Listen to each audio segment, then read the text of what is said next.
Welcome to Talk Real Estate. So you built on your neighbor's property. You built a garage on your neighbor's property. What are you going to do?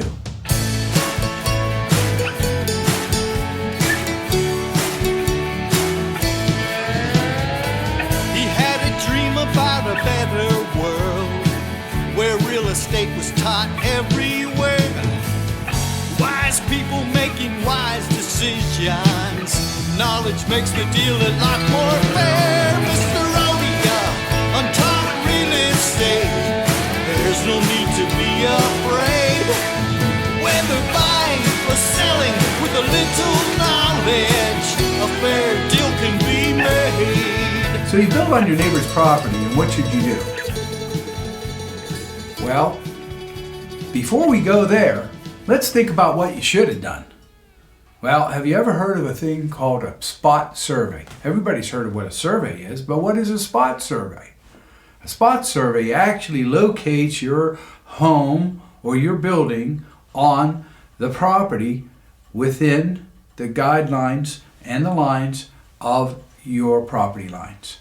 It tells you how close you are to the side yards, the back yards, the front yards. Why would that be important? It would be important because the municipality has laws that govern how far and how close you can get to your property line. What about a building permit? Once you get this all done and you get a survey and you get a spot survey and you get a projected amount of ground that you're going to use, you'd have to go get a building permit.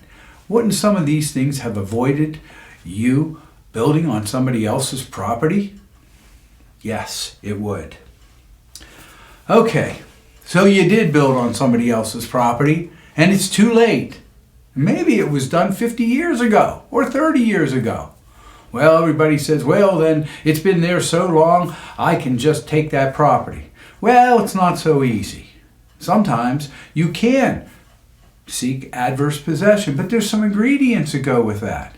I'm not going to go over all of them, but the one that's always omitted is hostility. There has to be a hostile reason why you've kept that there, and the neighbor would say, you know, you're not supposed to be there and I'm fighting you.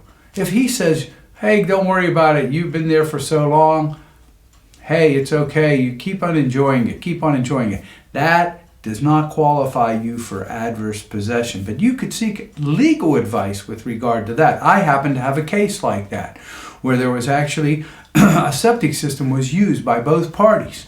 We sold the property and the neighbor said, I want to continue using this property, I have the right. He didn't have the right, and the reason why is because it was voluntarily given, and that's different. One of the ingredients is so many years. I'm not sure which state you're in. I think 21 is in Pennsylvania, but it has to be hostile. It has to be, you don't want me there, but I'm staying there. So that's one of the things. One of the solutions may be, hey, what about an easement? How about go to your neighbor? I think it's always good to keep friends. You know, talk to your neighbor and say, hey, you know what? I'm having a problem here. I didn't mean to build on your property. Could I get a little bit of an easement for this property so I can keep my title clear from any clouds or encumbrances? Then, even if that's okay, you still should go to the municipality to find out, is this okay? Can we get a variance? Because we're too close to the side yard. In fact, we're not only too close, we're on our neighbor's property. We have a hardship. It was done before we actually bought the property. Nobody told us about it. We have a hardship. Hardship is an important ingredient to get a variance.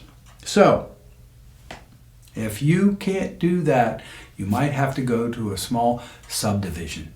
A subdivision would take a lot more money, and it'd take a lot more time, and it'll take a lot more approvals from the municipality and their neighbor, and you'll have to pay surveying and legal costs to transfer a meets and bounds description showing exactly what you transferred to the neighbor. Till next week, Daryl Wadia signing off for Talk Real Estate. I look forward to talking to you next week. Have a good day. There's no need to be afraid. Whether buying or selling with a little knowledge,